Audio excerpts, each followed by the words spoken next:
The scent of beeswax polish clung to my fingertips, mingling with the more expensive aromas that permeated the Sokolov mansion. Lemon and cedar competed with hints of aged leather and something else. Something distinctly male that seemed to linger in every room, even when he wasn't there. I worked the soft cloth across the mahogany surface of what was probably an antique worth more than my entire life savings, my muscles aching after 8 hours of cleaning a house that never seemed to get dirty. This was my 4th week working at the Sokolov estate, and I still hadn't met the owner. The staff spoke about him in hushed tones, glancing over shoulders as if the mere mention of his name might summon him like some dark fairy tale creature. Mr. Sokolov. No first name, at least none that anyone used, just Mr. Sokolov, the businessman with undisclosed interests who required background checks more thorough than government security clearances for his household staff. "Ella, the library needs attention," Mrs. Petrova announced, appearing silently in the doorway. The head housekeeper always moved like that, materializing without footsteps. Her iron-gray hair was pulled back so severely, it seemed to stretch her face, erasing any hint of kindness that might have once resided there. "I just finished the study," I said, straightening my aching back. "Mr. Sokolov has decided to return tonight instead of tomorrow. The library must be perfect." Her tone made it clear that perfection was the minimum acceptable standard, not an aspiration. I nodded, gathering my cleaning supplies. The money was too good to complain. Triple what any other domestic position paid in the city. Money I desperately needed for my younger brother's medical bills after the accident that took our parents. The accident that still haunted his sleeping and waking hours. The library was the largest room in the East Wing. 2 stories of leather-bound volumes with a spiral staircase connecting the levels. Floor-to-ceiling windows looked out over the manicured gardens, now silver-touched under the rising moon. I'd been in the room before, but always during daylight hours. At night, with only table lamps casting pools of golden light amid the shadows, it felt like entering the lair of some sleeping beast. I set to work dusting shelves, careful not to disturb the precise arrangement of books. Many were in languages I couldn't identify, Cyrillic letters, Asian characters, and others I had no name for. My fingers traced the spine of a particularly beautiful volume bound in deep red leather. "Curious?" The voice was deep, accented, and came from the darkest corner of the room. I nearly dropped the book, fumbling it back into place with trembling hands. Heart-hammering, I turned toward the source of the voice. He sat in a leather armchair, partially concealed in shadow. I hadn't seen him when I entered, hadn't heard him. But there was no doubt in my mind who he was. Power radiated from him like heat from a flame. "I'm sorry, Mr. Sokolov. I didn't realize anyone was here." My voice sounded smaller than usual, the words catching in my throat. He leaned forward, the light finally reaching his face. Strong jaw darkened with stubble, eyes the color of a winter sky, pale blue, nearly gray, and just as cold. His dark hair was cut short on the sides but longer on top, giving him a slightly untamed look despite the obvious expense of his suit. A heavy watch glinted on his wrist as he gestured to the book I'd touched. "Dostoevsky. Do you read Russian literature, miss?" He trailed off, expectant. "Rivers. Ella Rivers. And no, sir. I mean, I've read some translations in college, but not in Russian." I fought the urge to fidget under his gaze. It felt as if he could see through my skin to the nervous flutter of my pulse beneath. "College," he repeated, the word turning into something else in his accent. "Yet you clean houses."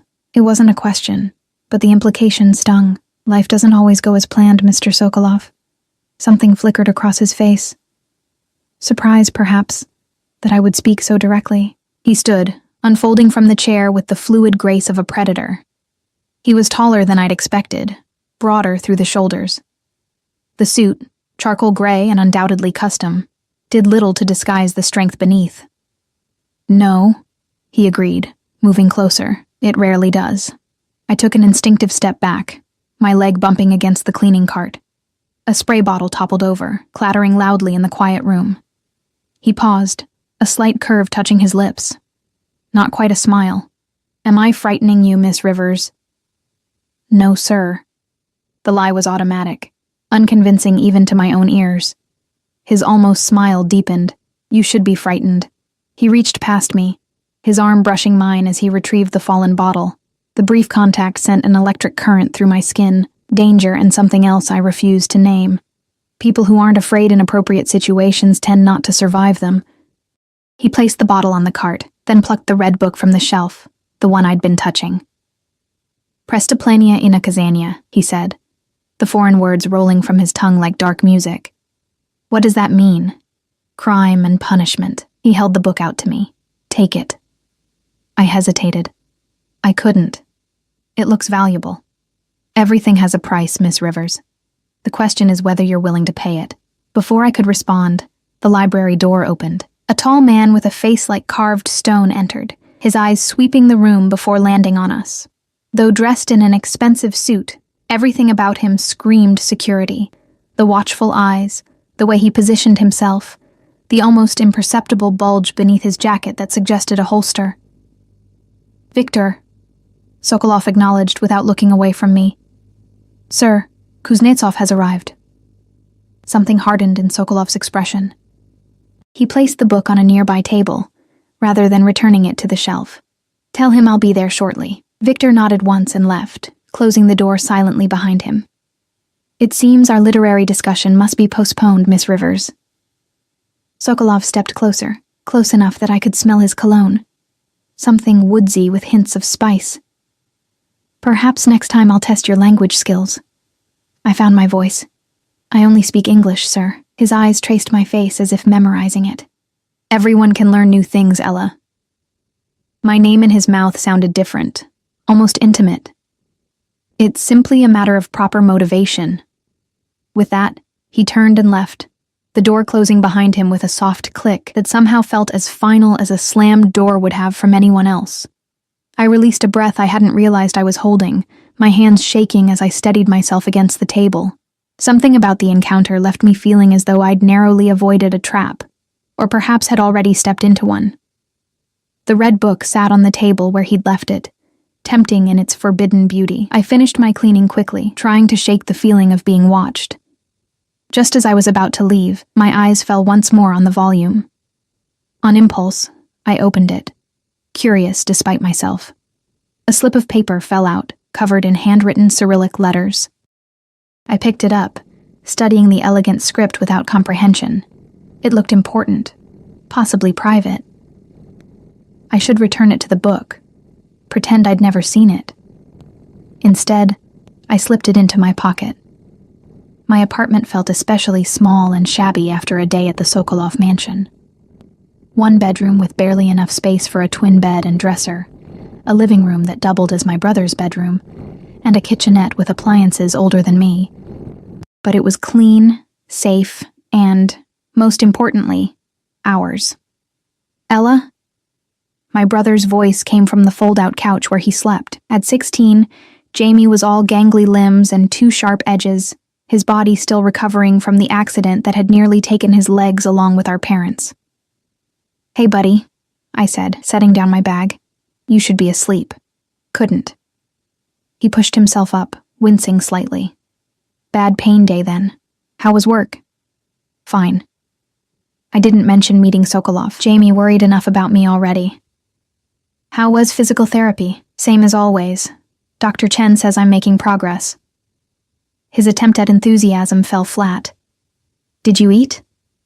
I had something at work. Another lie. I'd skipped lunch to finish my tasks early, and dinner wasn't provided for staff below a certain level, but the refrigerator was nearly empty, and my next paycheck wasn't for 3 days. You? Yeah. He glanced away too quickly. I sighed, heading to the kitchen. I'll make us some toast. Ella, it's fine. I'm not hungry. Well, I am. I popped bread into the toaster, the familiar routine helping to calm my nerves. The encounter with Sokolov still prickled along my skin, a feeling I couldn't quite shake. As I waited for the toast, I remembered the paper in my pocket. I pulled it out, studying the unfamiliar letters in the harsh kitchen light. What's that? Jamie asked, suddenly beside me. He moved silently now, a ghost of his formerly boisterous self. Nothing. Just something from work. I started to put it away, but he caught my wrist. Is that Russian? I blinked in surprise. How do you know that? He shrugged. We had a kid from Moscow in my class last year. His notes looked like that. He took the paper, examining it. Why do you have this? It fell out of a book I was cleaning around. Not exactly a lie, but not the whole truth either. You don't happen to read Russian, do you? Jamie laughed, the sound rusty from disuse. No, but... He paused, glancing at the paper again. My friend Dmitri might be able to help. His parents are from Ukraine. I don't know, Jamie. It might be private. Yet even as I said it, curiosity gnawed at me. So? It's not like you stole state secrets or something. The toast popped up, and he grabbed a piece. I'll ask him tomorrow. I wanted to argue, but the animation in his face was too precious to extinguish. It had been months since I'd seen him excited about anything. Fine. But be discreet. He grinned, the expression transforming his thin face into a glimpse of the boy he used to be. Spy mode activated.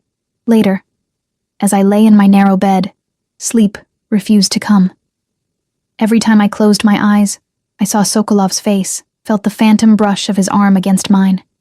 The man was dangerous. Everything about him screamed it. I should request a transfer to another part of the estate, somewhere I'd be less likely to encounter him. But the memory of his almost smile, the way he'd said my name, it stirred something I thought had died along with my old life. My dreams of finishing college and traveling the world instead of cleaning houses and counting pennies. Whatever was on that paper, whatever game Sokolov was playing, I had a sinking feeling I'd already made my first move. The next morning arrived with a pounding on our apartment door. I jerked awake, momentarily disoriented. The digital clock beside my bed read 5:47 a.m., more than an hour before my alarm. The pounding came again, more insistent. I threw on a robe over my pajamas and hurried to the door, panic rising. No one visited at this hour unless something was terribly wrong. Through the peephole, I saw Victor, Sokolov's security man, his expression as impassive as it had been in the library. My heart dropped to my stomach. Somehow they knew I had taken the paper. With trembling fingers, I unlocked the door, leaving the chain in place. Yes? Miss Rivers? His voice was surprisingly gentle for such an intimidating man. Mr. Sokolov requests your presence. Now? I'm not scheduled until 9. Now. No room for negotiation. I need to get dressed. Victor checked his watch. You have 5 minutes. A car is waiting. I closed the door, leaning against it as terror washed over me. They knew. Of course they knew. The mansion probably had cameras everywhere. I'd been stupid, impulsive, and now... Ella? Jamie stood in the living room, hair mussed from sleep, eyes wide with concern. What's going on? I forced a smile. Just work. They need me to come in early. At this hour? Rich people. I shrugged, trying for nonchalance. Go back to sleep. I left some cash on the counter for lunch. I'll text you when I know what time I'll be home. He frowned but nodded, too accustomed to our precarious circumstances to question changes in my work schedule. I dressed quickly, choosing simple black pants and a white blouse, as close to my work uniform as my personal wardrobe allowed. The paper still sat on my nightstand. I hesitated, then tucked it into my pocket again. Better to return it directly than have them find it in the apartment. Victor said nothing as I emerged, just led me to a sleek black SUV idling at the curb.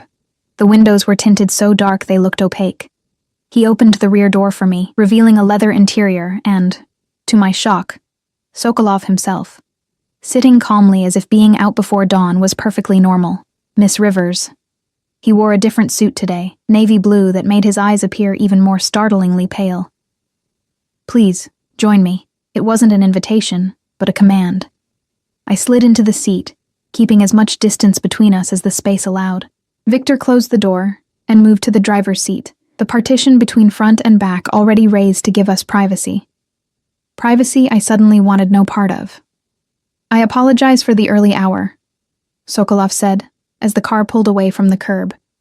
But we have a situation that requires immediate attention. My fingers curled around the paper in my pocket. Sir, did you know, he interrupted smoothly, that your brother has missed his last 2 physical therapy appointments? The question hit me like a physical blow. What? Jamie Rivers, age 16. Suffered multiple fractures to both legs in the car accident that killed your parents 14 months ago. Sokolov recited the facts as casually as if reading a weather report. He's been seeing Dr. Chen at Metropolitan Rehabilitation Center every Tuesday and Thursday, except for the past week. Ice trickled down my spine. How do you know that? I make it a point to know everything about the people who work in my home. His gaze was steady, unreadable. Including the fact that your health insurance barely covers half of his treatments, and that you've taken out 3 personal loans in the past year to make up the difference. The car slid through early morning traffic, the city still gray in pre-dawn light. I stared out the window, mind racing. Jamie had told me he went to therapy. Had he lied? Or was Sokolov bluffing, testing me for some reason? Your silence is interesting, Sokolov remarked. Perhaps you weren't aware. What do you want? I asked, my voice barely above a whisper. He studied me for a moment, head tilted slightly, direct. I appreciate that. He reached into his jacket and withdrew a folded document, offering it to me. Your brother's medical records for the past month. I didn't take it. That's private information. You have no rights, he interrupted, the word twisted with amusement. Are constructs that exist only when enforced. Who will enforce your brother's privacy rights against me, Ella? The casual use of my first name again. Intimate and presumptuous. I swallowed hard, forcing myself to meet his gaze. Why are you doing this? Because you interest me. He placed the document on the seat between us. And because you took something that belongs to me. My heart stuttered. Here it was. The paper from Dostoevsky's novel, he continued. I'd like it back. Slowly, I withdrew it from my pocket and held it out to him, careful not to let our fingers touch. I was going to return it. It fell out when I picked up the book. And yet, you kept it overnight. He took the paper, his fingers brushing mine despite my caution. The brief contact sent an unwelcome warmth through my hand. Were you trying to translate it, perhaps? I remained silent, unwilling to implicate Jamie or his friend.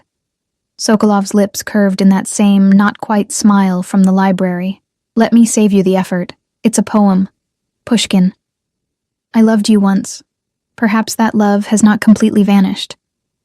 He folded the paper carefully, tucking it into his breast pocket. It continues in that vein, quite beautiful in the original Russian. Relief washed through me. Not state secrets, not criminal evidence, just poetry. You seem disappointed, he observed. No, I expected something more sinister. The amusement in his voice made me flush. Not everything in my life revolves around criminality, Miss Rivers, despite what the gossip among my staff might suggest. The car slowed, and I realized we weren't heading toward the Sokolov estate, but into the downtown business district. Where are we going? Metropolitan Rehabilitation Center. He nodded toward the medical records. Your brother needs his treatment, regardless of his apparent reluctance. I've arranged for a specialist to see him this morning. I stared at him, confusion overwhelming fear. Why would you do that? Consider it an advance on services I'll require. A chill ran through me. What services? The car stopped in front of a modern glass building. Sokolov ignored my question, nodding to Victor, who opened my door from outside. The appointment is at 7. Dr. Petrov is expecting you. I suggest you call your brother and have him meet you here. I don't understand. You will. He handed me a business card with only a phone number embossed in silver. When you've finished, call this number. My driver will collect you.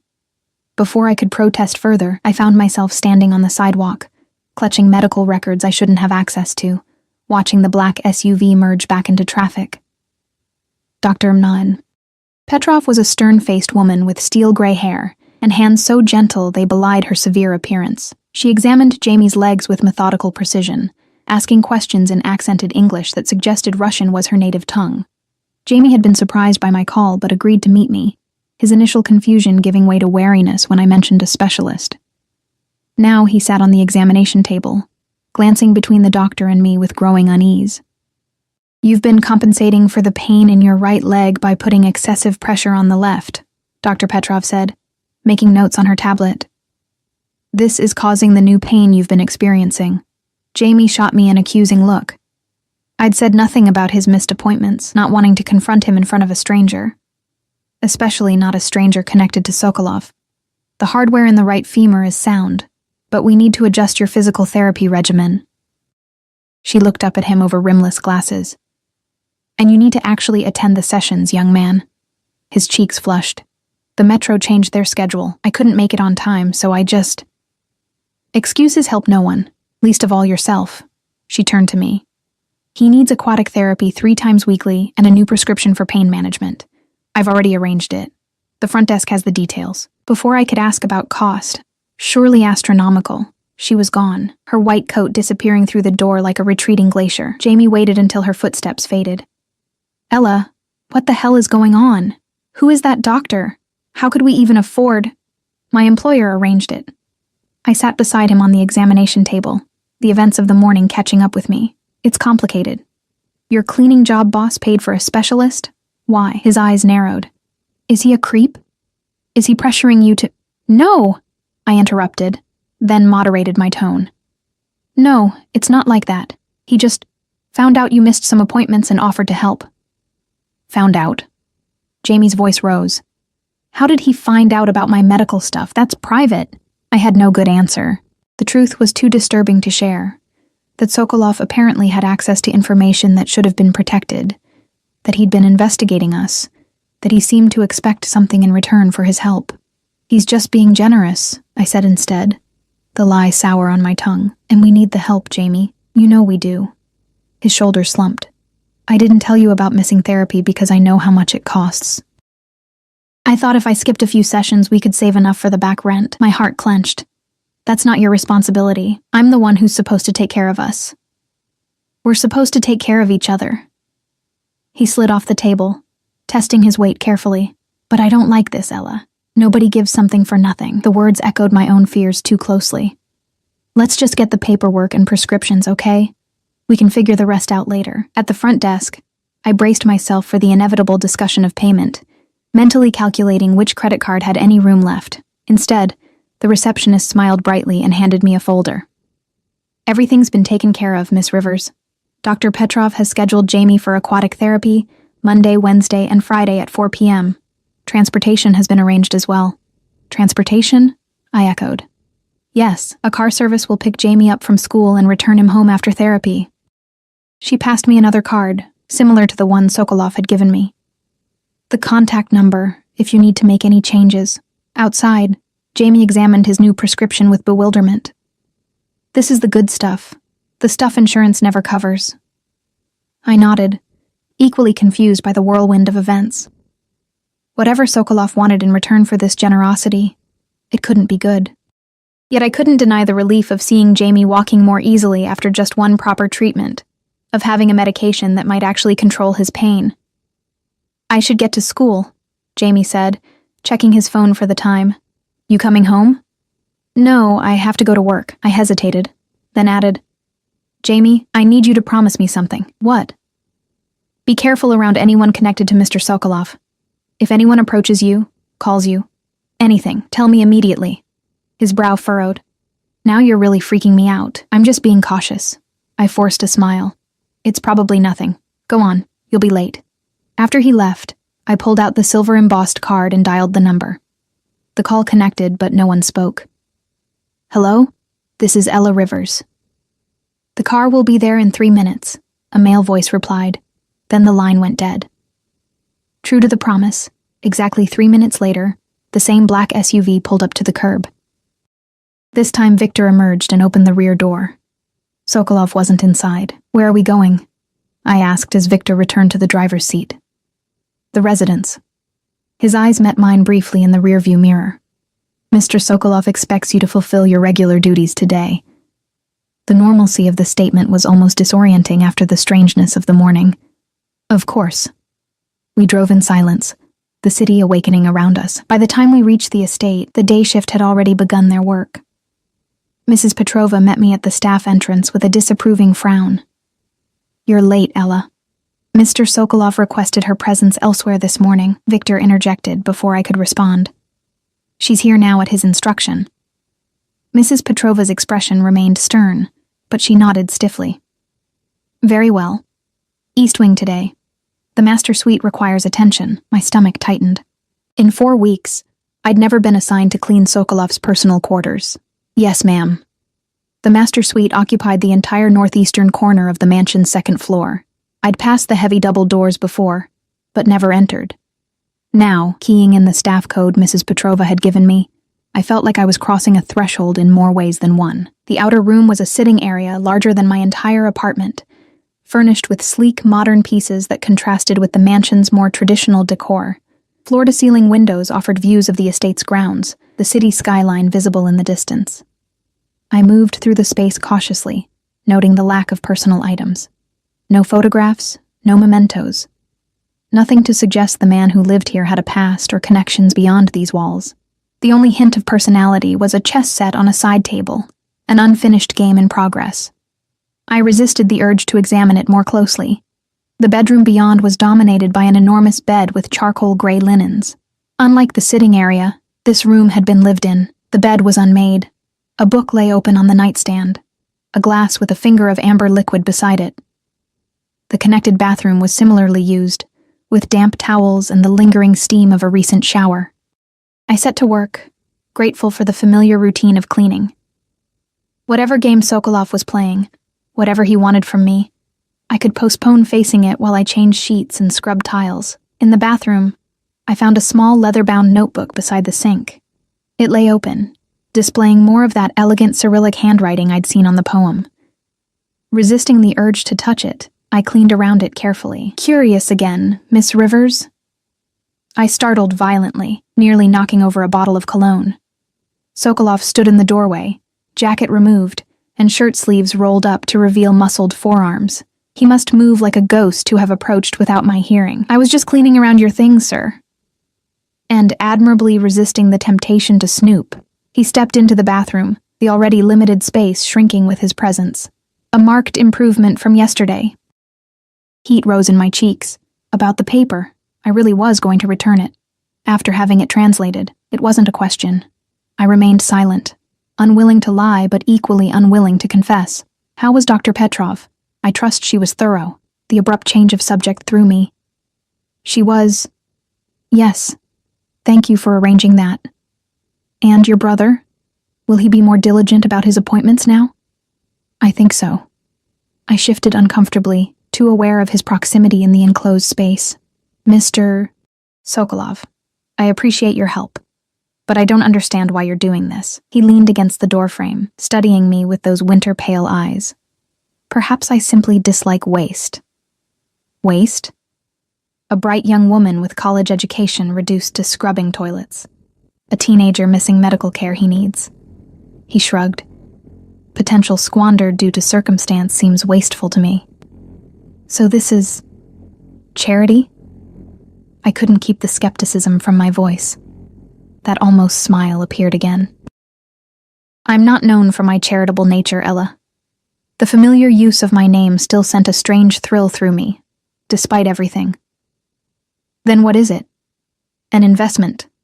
He pushed away from the doorframe, stepping closer. I help your brother receive the care he needs. In exchange, you help me with a small matter. My throat went dry. What kind of matter? One that requires discretion and a certain innocence that my usual associates lack. He reached past me for the notebook, his arm brushing against mine again. Nothing illegal. Nothing that will harm anyone. The promise should have been reassuring. It wasn't. What exactly do you want me to do? I managed to ask. His eyes traveled over my face, lingering on my lips before returning to meet my gaze. Read something in Russian.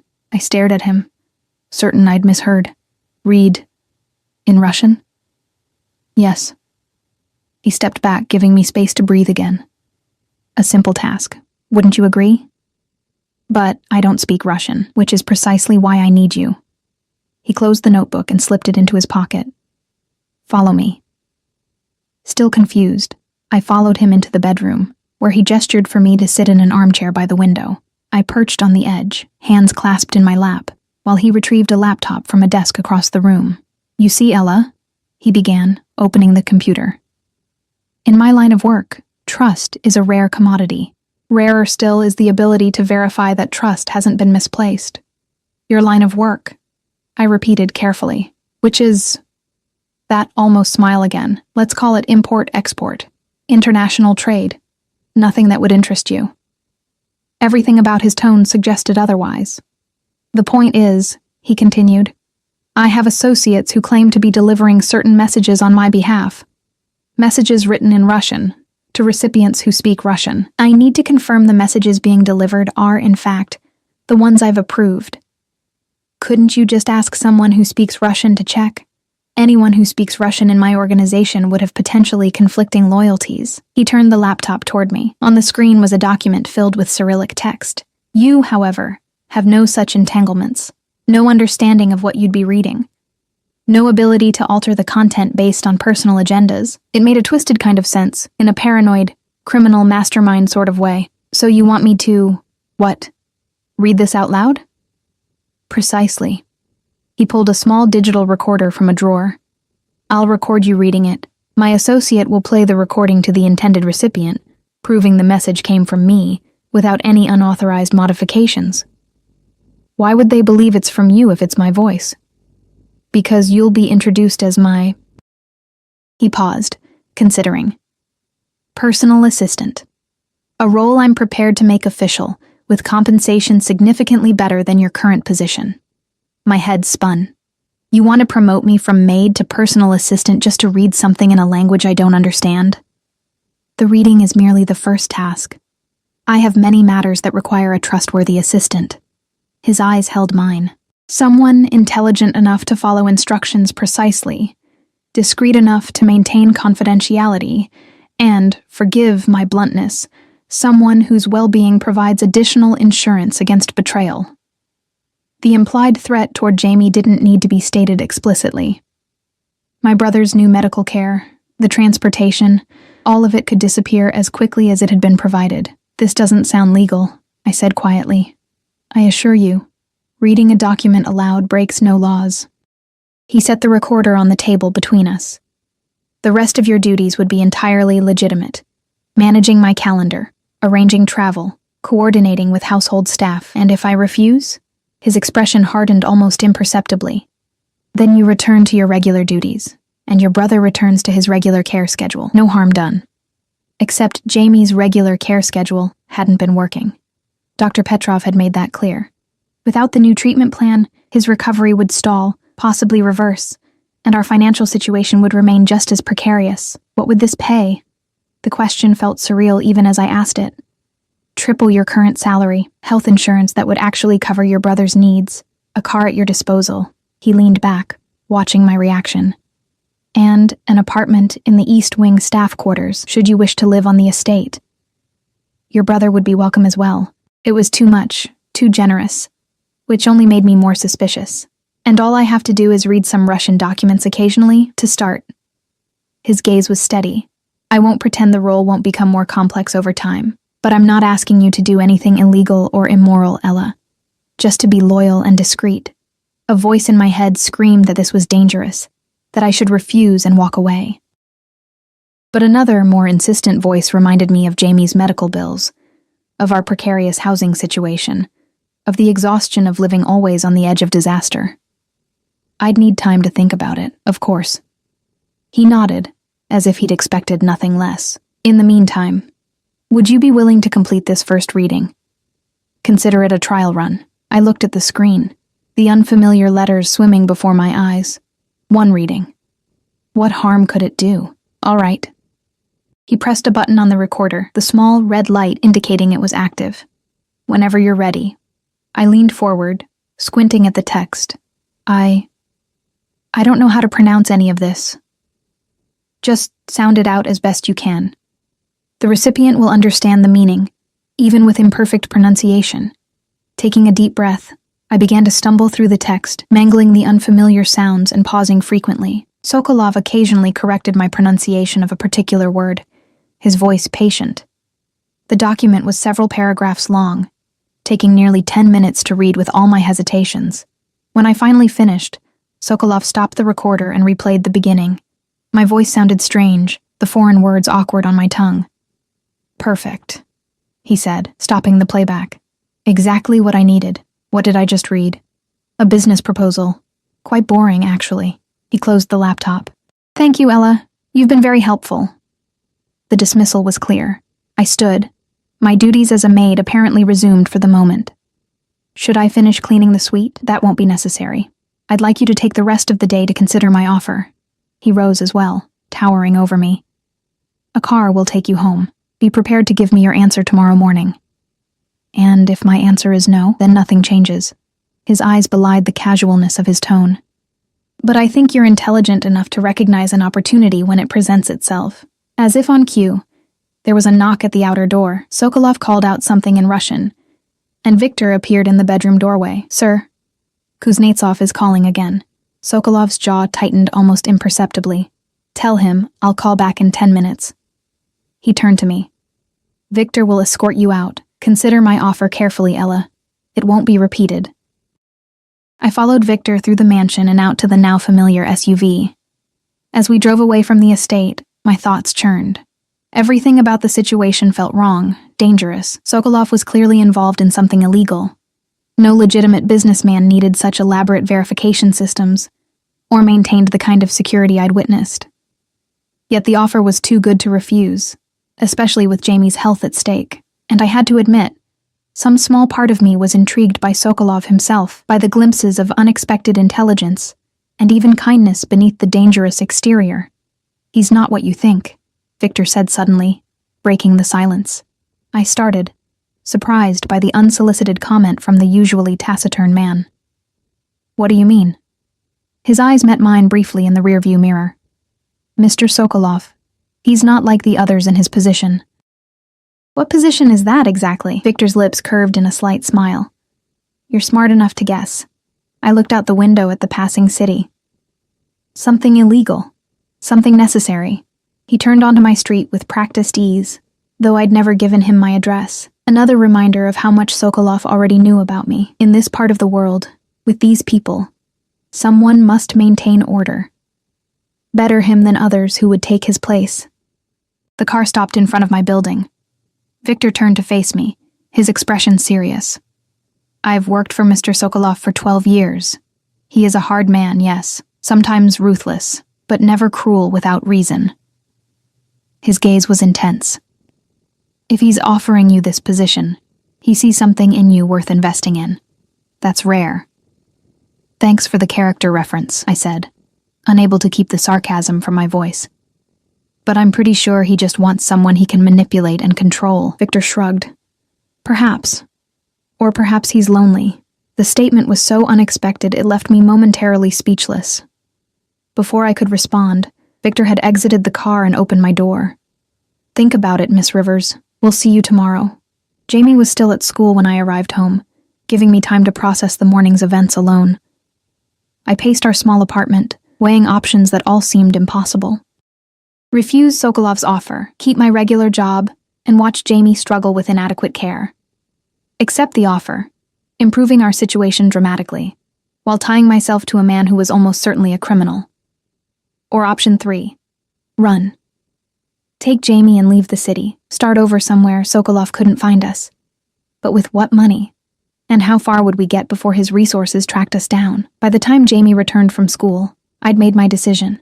The only one that felt possible. How was the new doctor? He asked, dropping his backpack by the door. Good. The new treatment plan should help a lot. I forced a smile. And guess what? I got promoted. Jamie's eyebrows shot up. From maid to what? Personal assistant to Mr. Sokolov. The cleaning service guy? He owns the house, Jamie. It's his estate. I busied myself making tea, avoiding his gaze. It's a big opportunity. Better pay, better hours, health insurance that will actually cover your treatments. Jamie was quiet for a moment, watching me. This is because of me, isn't it? Because I messed up and skipped therapy. No. I turned to face him. This is because I'm qualified for more than cleaning, and Mr. Sokolov recognized that. Bullshit. Jamie rarely cursed. This morning some fancy doctor appears out of nowhere, and suddenly you're the personal assistant to some rich guy none of us have ever met. Something's not right, Ella. It's just a job, Jamie. Then why won't you look me in the eye when you say that? I sighed, abandoning the pretense. Okay, yes, it's complicated. Mr. Sokolov is not your average employer, but he's offering us a chance at stability, at getting you the care you need without bankrupting us. What does he want in return? Jamie's voice was quiet. Just my loyalty and discretion. Normal assistant stuff. You're a terrible liar. I sat down at our tiny kitchen table, gesturing for him to join me. Look, I don't know exactly what I'm getting into, but I know our situation, and I know this could change everything for us. Jamie sat across from me, his young face too serious, too worn for his age. I don't want you doing something dangerous because of me.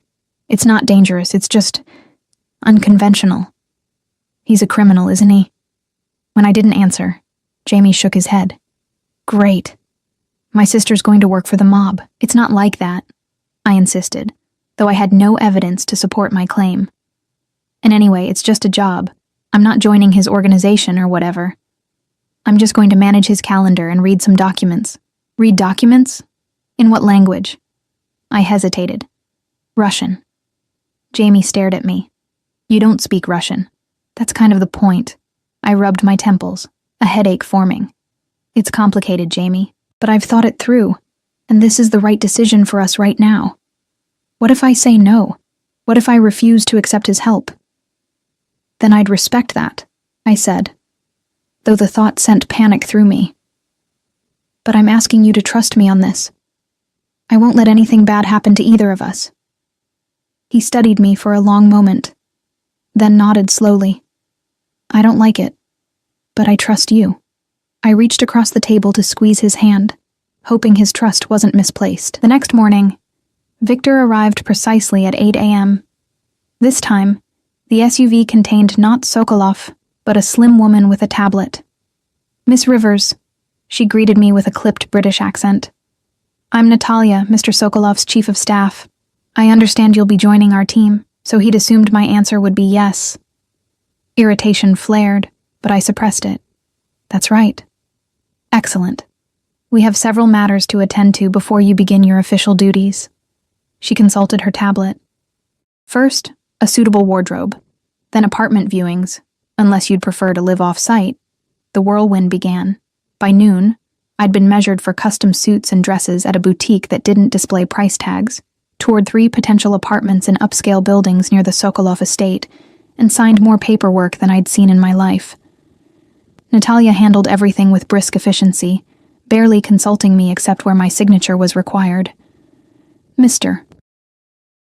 Sokolov prefers his personal staff to maintain certain appearances, she explained as we exited the 3rd apartment building. The clothing allowance is quite generous, as you've seen. You'll be expected to dress appropriately for all occasions. When do I actually start working? I asked, struggling to keep up with her rapid pace. Tomorrow. Mr. Sokolov has a full schedule, and you'll need to familiarize yourself with his routines. She checked her watch. Now we have an appointment at Gerard's for appropriate accessories. Gerard's? The jewelry store? Mr. Sokolov expects his staff to project a certain image. You'll need suitable pieces for various events. She eyed my simple silver studs with barely concealed disdain.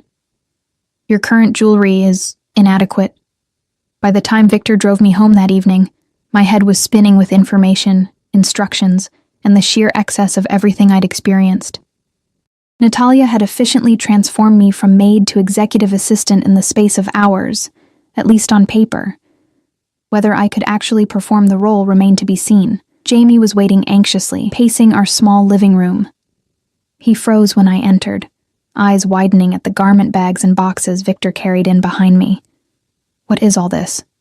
Apparently, I need a new wardrobe. I collapsed onto the couch, exhausted. And we're moving. Moving where? We have options. I closed my eyes briefly. 3 different apartments, all ridiculously nice. Or we could live at the estate, in the staff quarters. Jamie sat beside me, concern etched on his face. This is happening really fast, Ella. I know. I opened my eyes, forcing a smile. But it's good, right? Better apartment, better care for you. I start tomorrow. Doing what, exactly? I hesitated. Managing his schedule, coordinating meetings, handling correspondence, and reading things in Russian? Maybe sometimes. I straightened, trying to project confidence. Look, I know it's strange and sudden, but this could be really good for us, Jamie. A fresh start. He didn't look convinced, but nodded anyway. If you say so. As Victor left with a promise to collect me at 7 a.m. the next morning, I wondered if I was making the biggest mistake of my life. Or possibly the best decision I'd ever made. Either way, there was no turning back now. The next morning, I awoke before my alarm, anxiety and anticipation mingling in my stomach. I selected one of the new outfits Natalia had approved, a charcoal pencil skirt and ivory blouse that probably cost more than a month's rent at our apartment. The fabric felt luxurious against my skin, the tailoring perfect despite the rushed alterations. Victor arrived precisely on time, his expression as impassive as ever. "Mr.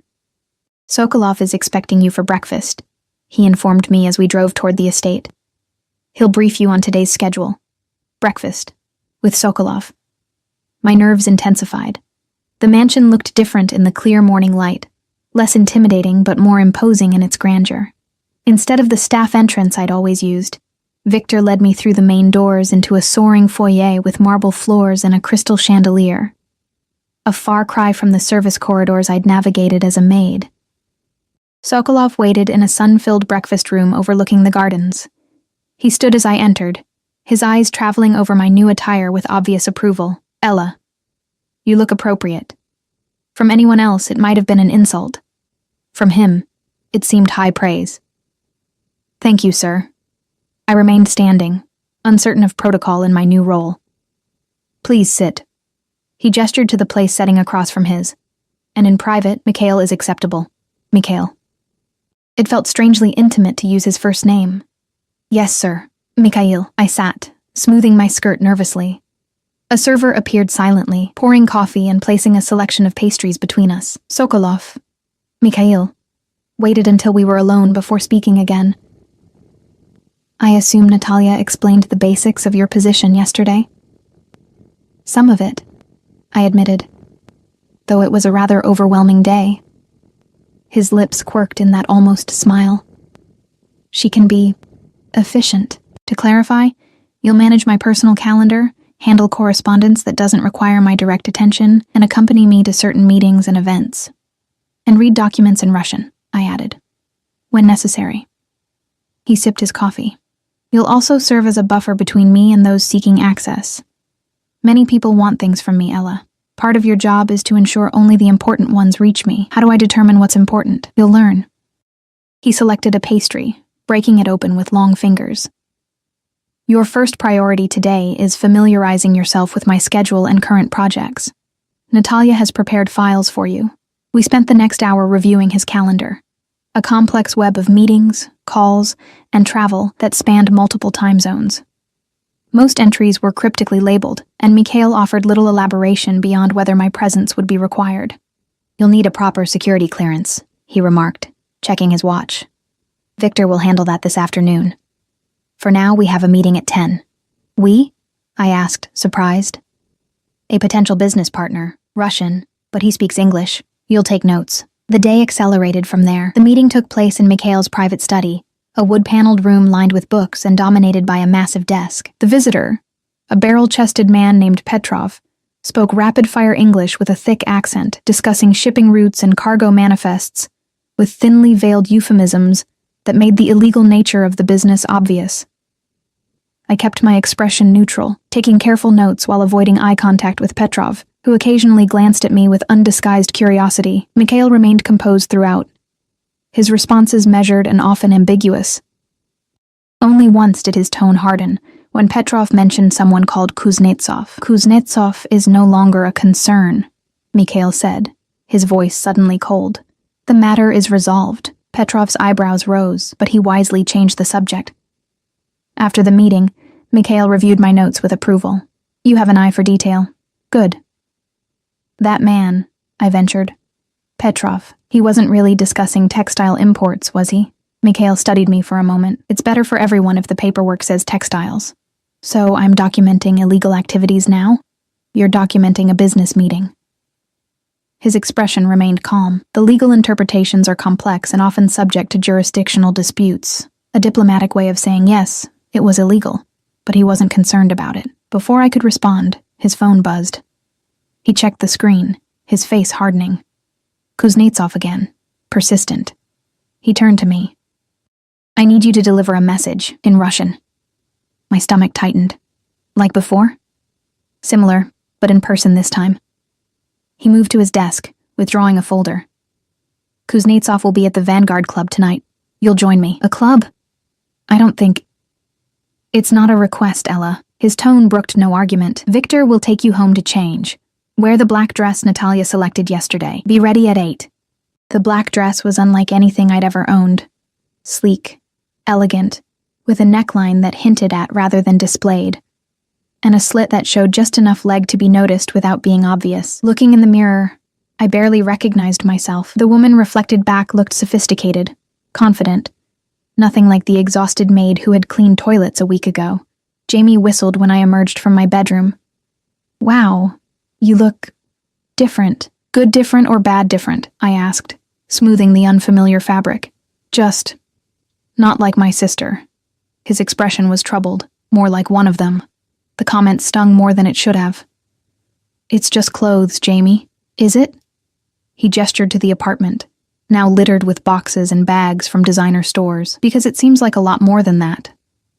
Before I could respond, my phone chimed with a text. Victor was waiting outside. We'll talk tomorrow, I promised, grabbing the small clutch purse that matched the dress. Don't wait up. The Vanguard Club occupied the top floor of a gleaming downtown tower. The elevator required a key card, which Victor supplied, and opened directly into a dimly lit reception area, where a stone-faced security guard checked an iPad before nodding us through. Inside, the club was nothing like I'd imagined. No pulsing music or crowded dance floor.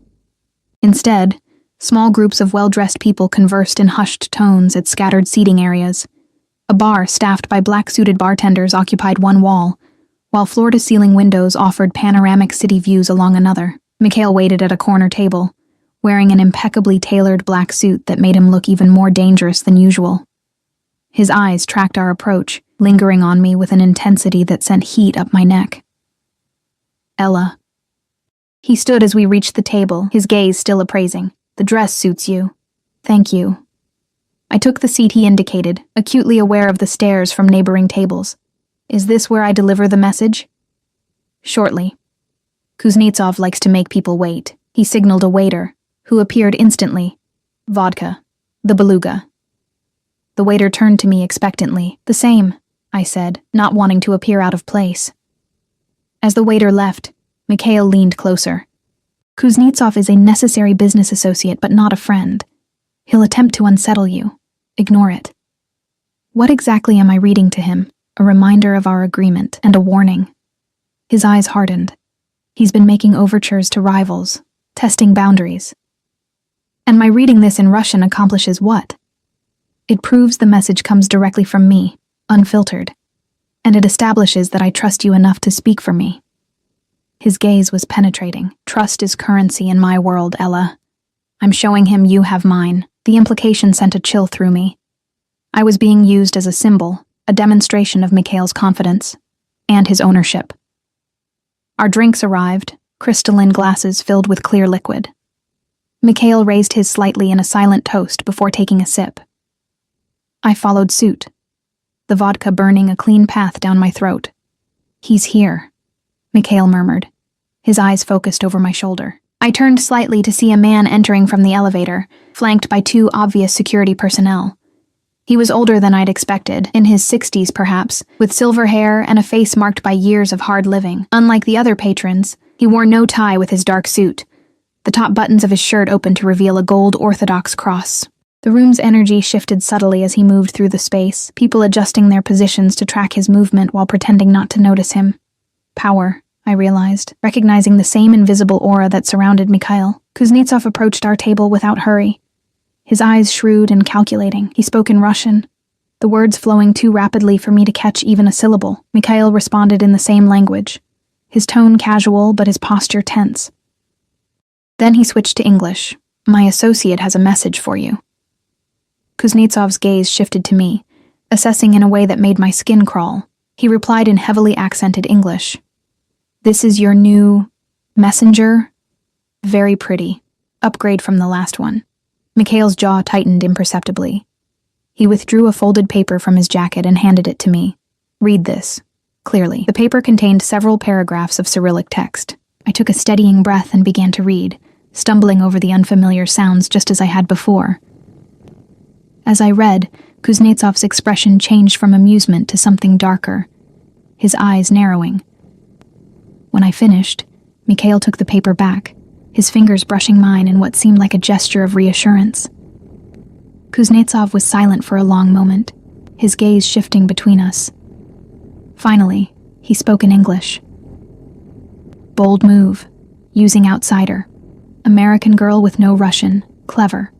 I thought you'd appreciate the precaution, Mikhail replied smoothly. Precaution, yes. Kuznetsov's smile didn't reach his eyes. Message received. We talk details tomorrow. With that, he nodded curtly and left, his security detail falling in behind him.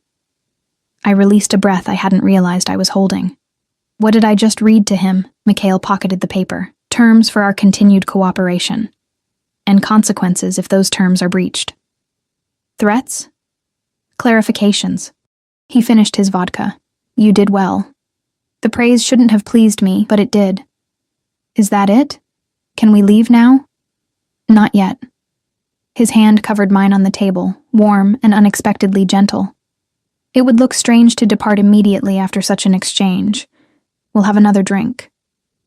His touch lingered longer than necessary, sending a current of awareness through me that had nothing to do with fear. I withdrew my hand, disturbed by my reaction. Is this part of my job description too?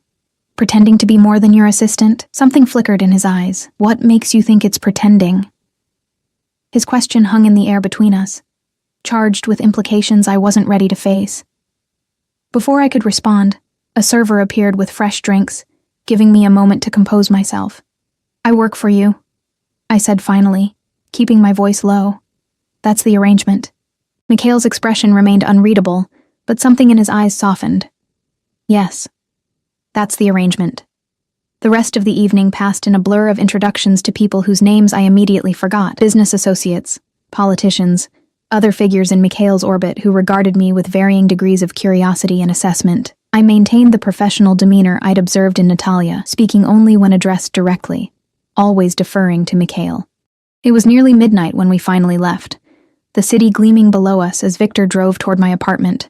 Mikhail sat beside me in the back seat, his presence filling the space in a way that made the luxury SUV feel suddenly confining. You have questions, he observed, breaking the silence. I hesitated, unsure how far I could push. What happened to your last assistant? His eyebrow quirked slightly, suggesting surprise at my choice of question. He retired.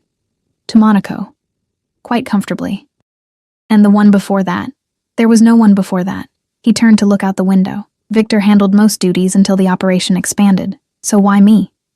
The question had been burning inside me since that first meeting in the library. Why choose someone with no experience, no connections to your world? Perhaps that was exactly what I needed. His gaze returned to me, intense even in the dim light. Someone untainted by the cynicism and calculation that surrounds me. Someone who still believes in concepts like right and wrong, good and evil. You make it sound like I'm naive. Not naive. Uncorrupted. He reached out, his fingers brushing a strand of hair from my face with unexpected gentleness. Do you know how rare that is in my world, Ella? The touch sent a shiver through me that I couldn't entirely blame on fear. I pulled away slightly, confused by my own reaction. And what happens when I become corrupted? When I stop seeing clear lines between right and wrong, his lips curved in that familiar almost smile, then perhaps I'll need to find another innocent. The words should have frightened me. Instead, they stirred something possessive and defiant. I'm not as innocent as you think. No? Real amusement touched his eyes now. Prove it. The challenge hung between us as the car stopped outside my building. Victor remained in the driver's seat, making no move to open my door as he usually did. Tomorrow, Mikhail said, his voice low. We leave for New York. 3 days. Pack accordingly. New York? I blinked in surprise. What about Jamie? Your brother will be well cared for. I've arranged for him to stay at the estate if he wishes, or he may remain here with a security detail. You've thought of everything, I murmured, not entirely pleased by his presumption. It's my job to think of everything. He leaned closer, his breath warm against my ear. "Just as it's yours to anticipate my needs." The words sent a flush of heat through me that had nothing to do with anger. I fumbled for the door handle, suddenly desperate for air. "Good night, Mr. Sokolov." His soft laugh followed me as I hurried toward my building. "Sleep well, Ella." The next 3 months passed in a whirlwind of private jets, luxury hotels, and meetings in places I'd only seen in movies. New York, London, Dubai, Tokyo. Each destination more extravagant than the last. Each business associate more intimidating. I delivered messages in Russian, took notes in meetings where the real meaning lurked beneath euphemisms and coded language, and gradually began to understand the scope of Mikhail's empire. Import, export, was only the legitimate facade. Behind it lay a complex network of businesses, some legal, many operating in gray areas, and some, though Mikhail never explicitly confirmed this, clearly criminal. Yet he maintained a strict code that surprised me. No drugs, no human trafficking, no harming innocents. "There's enough money to be made without descending to that level of depravity," he told me once, when I dared to question a particular arrangement that seemed questionable. "I have standards, Ella. Lines I won't cross." Jamie adapted to our new circumstances with the resilience of youth. He chose to remain in our apartment rather than move to the estate, but accepted the security detail. Victor's guys, as he called them, with minimal complaint once he realized they would stay discreetly in the background. His health improved dramatically under Dr. Petrov's care, his spirit brightening as pain became manageable for the first time since the accident. And somewhere along the way, the fear I'd felt toward Mikhail transformed into something far more dangerous. I noticed it first in Tokyo, when he placed his hand at the small of my back to guide me through a crowded reception. The touch was proprietary but gentle, and instead of discomfort, I felt a surge of warmth. Later that night, as we reviewed meeting notes in his hotel suite, I found myself watching his hands, imagining them on my skin. In London, a rival businessman mistook me for Mikhail's lover, making an insinuating comment in English he assumed I wouldn't understand. Before I could react, Mikhail had the man pinned against a wall, speaking rapid Russian in a tone that required no translation. When he returned to my side, his eyes still cold with anger, I felt not fear but a disturbing thrill.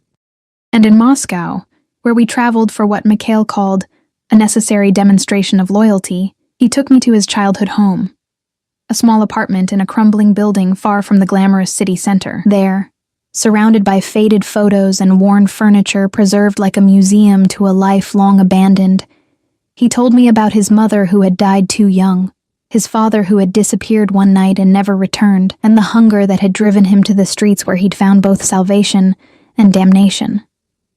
"You think I'm a monster," he said, his voice unusually raw. "Perhaps I am, but I became what I needed to be to survive." I reached for him then, my fingers threading through his, a connection that went beyond employer and employee. "I don't think you're a monster." His eyes, usually so controlled, revealed a vulnerability I'd never seen before. "Then you're more dangerous than I thought." We stood there, connected by our clasped hands, teetering on the edge of something neither of us had acknowledged. Then his phone rang. Always the phone. Always some crisis requiring immediate attention. And the moment shattered. Yet something had changed between us. An unspoken shift in our carefully maintained boundaries. I told myself it was Stockholm Syndrome, a textbook response to my situation.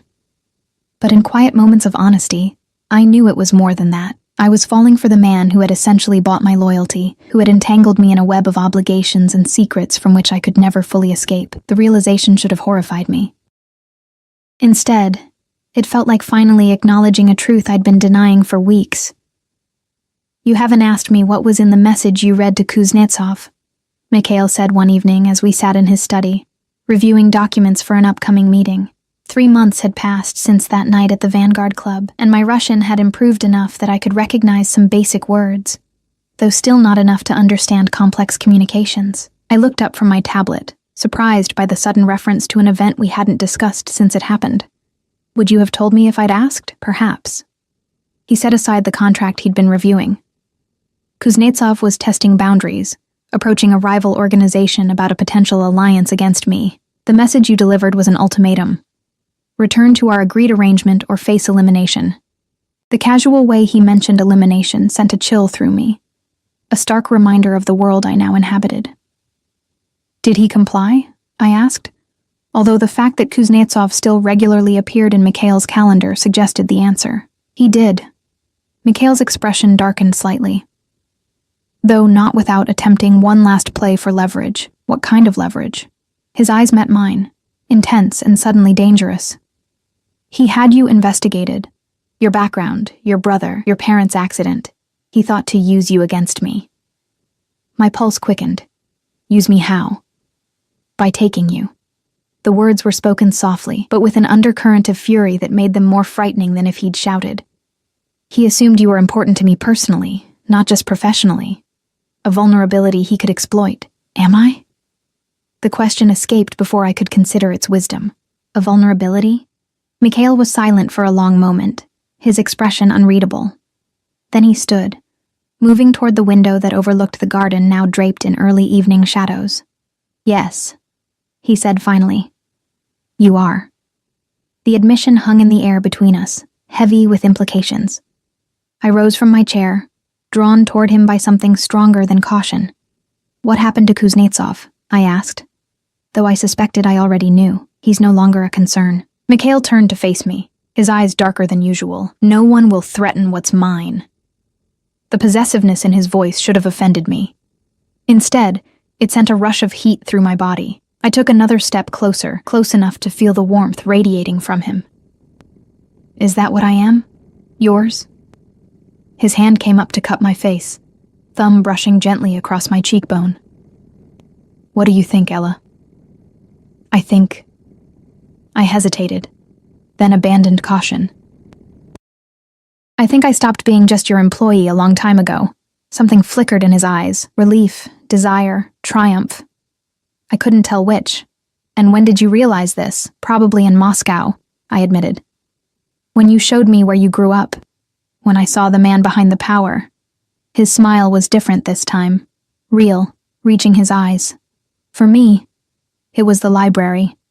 The first time we met. You were afraid, but you didn't cower. I was terrified, I corrected, leaning slightly into his touch. You were the most dangerous man I'd ever seen. And now? His voice had dropped lower, his accent more pronounced. Now you're still dangerous. I reached up, my fingers tracing the line of his jaw. But not to me. His other arm circled my waist, drawing me against him. Don't be so certain of that. Then his mouth was on mine, the kiss beginning gently before deepening into something hungry and demanding. I responded with equal fervor, months of denied attraction finally finding release. When we eventually broke apart, both breathing heavily, his eyes had darkened to storm clouds. This changes everything, you understand? There's no going back. I nodded, fully aware of the implications of crossing this line. I know. Your brother is almost 18, nearly recovered, and has been telling me for weeks that there's something between us, I interrupted with a small smile. He's more perceptive than I gave him credit for. Mikhail laughed, the sound rich and surprisingly youthful. Smart boy. Then he sobered. My life is complicated, Ella, dangerous. There will always be threats, enemies, complications. I know that too. I held his gaze steadily. I've seen enough of your world to understand what I'm choosing, and yet you're choosing it anyway. Wonder colored his voice, as if he couldn't quite believe it. I'm choosing you, I corrected. Despite everything else, he kissed me again, more gently this time. 5 million, he murmured against my lips. I pulled back slightly, confused. What? The wager in the message you read to Kuznetsov. Amusement glinted in his eyes. I bet him 5 million you would still be by my side in 3 months, despite knowing what I am. You used me as a bet? I should have been angry. But somehow it seemed fitting, the beginning of our strange relationship bookending its transformation. I never bet unless I'm certain of winning. His arms tightened around me, and I always protect what's mine. As his lips found mine again, I surrendered to the truth I'd been fighting for months. In this dangerous game we'd been playing, we had both lost and won in ways neither of us could have predicted.